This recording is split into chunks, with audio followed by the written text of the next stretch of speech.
Let's put her with a rifle standing there with 9 barrels shooting at her, okay? Let's see how she feels about it. You know, when the guns are trained on her face.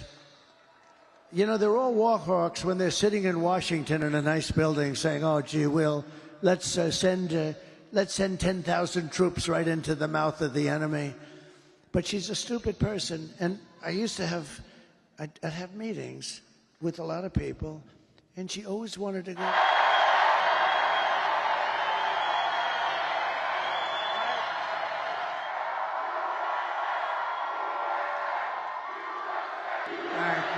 Thank you.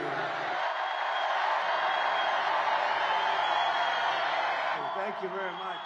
Hello, everybody. Hello, Michigan. Hello.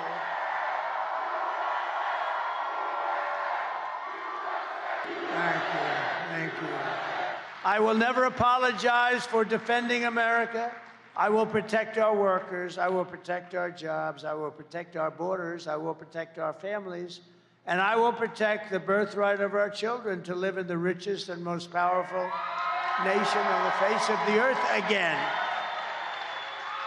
And as we rescue our economy, I will also restore our borders.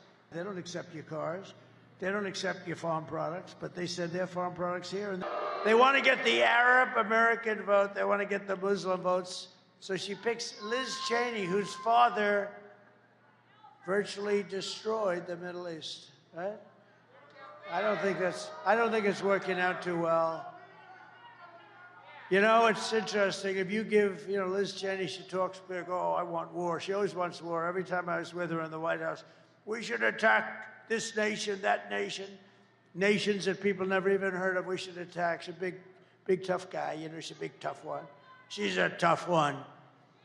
But if you gave Liz Cheney a gun and put her into battle facing the other side with guns pointing at her, she wouldn't have the courage or the strength or the stamina to even look the enemy in the eye. She wouldn't have. She sits back in Washington, oh, we ought to go and attack Iran, Iraq. We're going to attack everybody. That's why I broke up with her. All she wanted to do is go to war with everybody. Because she, like Kamala, is a stupid person. It's easy for her to say she wants to start wars from the comfort of her nice home. Pretend that we're 1 point down. We're not. We're up. But pretend that we're 1 point down. On Tuesday, you have to stand up and you have to tell Kamala that you've had enough. You can't take it anymore. You're the worst vice president in history. You're the worst border czar in the history of the world. We're not going to let you destroy our country. Kamala, you're fired. Get the hell out of here.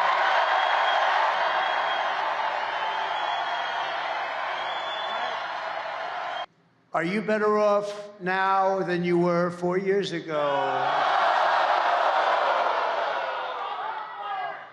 I don't think so.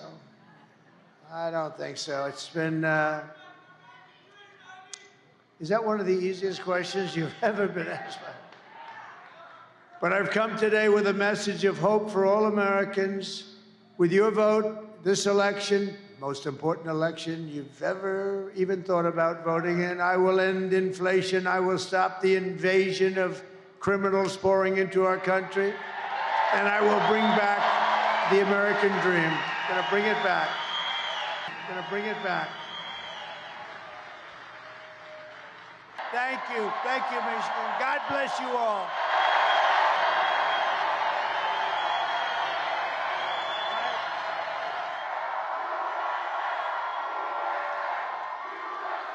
Thank you.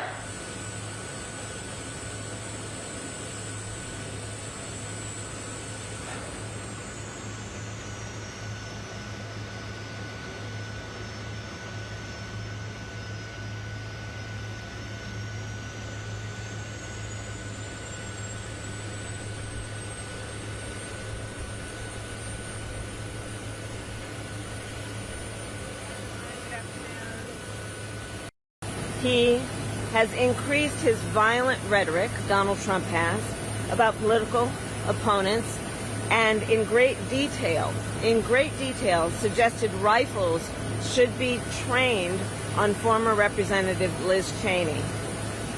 This must be disqualifying. Anyone who wants to be President of the United States who uses that kind of violent rhetoric is clearly disqualified and unqualified to be president. Representative Cheney is a true patriot who has shown extraordinary courage in putting country above party. Trump is increasingly, however, someone who considers his political opponents the enemy, is permanently out for revenge, and is increasingly unstable and unhinged.